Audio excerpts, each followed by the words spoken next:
अस्सलाम वालेकुम नाजरीन, ड्रामा से दाव की नेक्स्ट एपिसोड में आप देखेंगे ये अंबर जो कि अपनी जिंदगी खुद खराब तो कर बैठी, मगर अब ये जिल्लत भरी जिंदगी नहीं गुजार सकती, तो इसीलिए ये सुसाइड अटेम्प्ट कर लेती है। नेहा जो उसके लिए खाना लेकर आई थी, ये मंजर देखती उसके हाथ से डिश भी गिर गई। अंबर को इमरजेंसी की सूरत में हॉस्पिटल लेकर जाते हैं। अब इसे परेशानी में फोन किया करती अलमास बेगम को, उन्हें तो अंबर की परेशानी ही हो गई।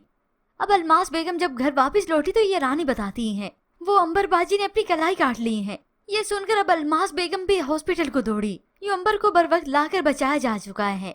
अलमास बेगम गई तो डॉक्टर उसे वजह पूछता है। मैं पूछ सकता हूँ आखिर क्या वजह होगी, कोई बड़ी वजह तो होगी।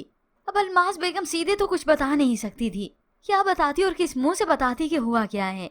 तो वहाँ पर सुम्बल जो कि स्टोर रूम में ही बंद है, ये शहनाज उसकी बात सुनकर आती है तो आलियान को बताती है वो सुम्बल बाजी आपसे बात करना चाहती हैं। मगर आलियान कोई बात नहीं सुनना चाहता। 5 बजे से पहले इसका दरवाजा खुलेगा नहीं, इसे बंद करके रखो।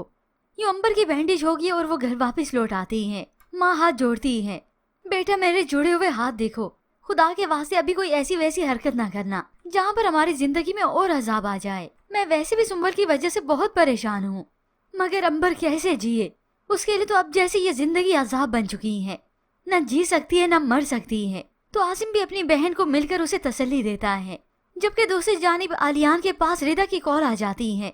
वो उसे अफसुर्दा होकर बताती है कि कल उसकी मंगनी है, अगर तुम चाहो तो मैं तुम्हारे लिए इस मंगनी से इनकार कर सकती हूँ। और उसे मनाती है प्लीज आलियान मान जाओ। और होप सो अब की बार ये आलियान मान ही जाएगा, क्योंकि आज नहीं तो कल आलियान उसे अपने घर बुलाएगा ताकि सुम्बल को मैं और अजियत दूं और वो मजीद अजियत से दो चार हो। मगर अभी वहाँ पर सुम्बल जो कि दरवाजा खुला हुआ पाती है तो फौरन कमरे से चुपके से बाहर निकल आती है। इधर उधर देखती है, कोई भी नहीं होता और आखिर वो अच्छा मौका पाकर इस घर से ही फरार हो गई। अपने मायके आ जाती है, घबराई हुई है, रोती है। तो आसिम है जो फौरन से सुम्बल को संभालता है। मगर ये अलमास बेगम तो हैरत से यही पूछती है कि उसने तुम्हें आने कैसे दिया, क्योंकि अंदर से तो ये खुद ही घबराई हुई है कि उसने मेरी हकीकत मेरी बेटी को तो नहीं बता दी। तो खैर अभी तो सुम्बल उसकी बात का जवाब भी देती है, मुझे उन्होंने खुद नहीं आने दिया, मुझे तो स्टोर रूम में बंद करके रखा था। ये सुनकर तो सभी परेशान हो गए और मैं मौका देखकर आ गई। तो आसिम ये जो सवाल पूछता है वो ऐसा क्यों कर रहा है, क्योंकि वो वजह जानना चाहता है। उसके दिल में खटपट तो पहले ही हो चुकी थी। आसिम का ये सवाल सुनकर तो अलमास बेगम नजरें चुराने लगी। उसका बस नहीं चला कि आसिम को रोक दूं, मुंह पे हाथ दे दूं कि उससे कुछ ना पूछे और ये सुम्बल भी उसे कुछ ना बताए। तो सुम्बल रोते हुए सारी हकीकत बताती चली गई। वो मुझसे बदला लेना चाहते हैं और मुझसे शादी भी इसीलिए की कि उनका बदला पूरा हो सके। तो आसिम सवाल पूछता है क्यों? तो सुम्बल सारी हकीकत बता ही देती है इस अलमास बेगम की, जो ये सुम्बल जानने के बावजूद भी इनकार कर रही है, झुटला रही है कि मेरी माँ की हकीकत ये नहीं है। अभी तो वो आसिम को बताती है मामा ने जानबूझकर आबदा आंटी के बेटे साथ की शादी उनकी बहन से करवा दी। और फिर ड्रामे की कहानी में ट्विस्ट तो उस वक्त आता है जब ये आसिम साथ का नाम सुनते ही चौंक गया। फौरन से हैरत से अपनी माँ से सवाल करता है साथ से, क्योंकि ये दोनों माँ बेटा अच्छे से साथ को जानते थे। मामा आप तो उसे जानती थी कि ये साथ कैसा घटिया इंसान है, तो आपने कैसे उसकी शादी करवा दी उसकी बहन से? हम सब कुछ साथ के बारे में अच्छी तरह से जानते थे और आप भी जानती थी, अनजान नहीं थी। फिर मामा कैसे आपने शादी करवा दी उससे? और इसी बात ही का तो डर था इस अलमास बेगम को, क्योंकि आसिम जानता था साथ को अच्छी तरीके से।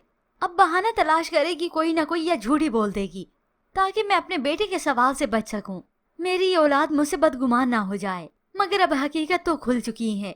आसिम जान जाएगा, नहीं मानेगा अपनी वालदा को, जो भी वो बहाना करने की कोशिश करेंगी। वहाँ पर आलियान जो कि अपनी मुलाजमा को कॉल करने की कोशिश करता है, मगर उसका तो नंबर ही जैसे बंद जा रहा है। वो खुद से सवाल करता है शहनाज का फोन ठीक तो हो गया था, उसे परेशानी होने लगी तो आखिर वो घर आ जाता है और घर आकर देखता है वो दरवाजा खुला हुआ स्टोर रूम का। फौरन से जाता है सुम्बल को देखता है, तलाश करता है, मगर सुम्बल का पूरे घर में कोई अता पता नहीं। और फिर उसे मालूम होता है सुम्बल तो लौट गई अपने मायके, भाग गई यहाँ से। और यहाँ पर सुम्बल जो कि अब फैसला करेगी वापस जाने का, वो यहाँ इस घर में नहीं रह सकेगी। आसिम भी उसे जब जब देखेगा तड़पेगा कि ये सारा किया कराया तो मेरी माँ का था।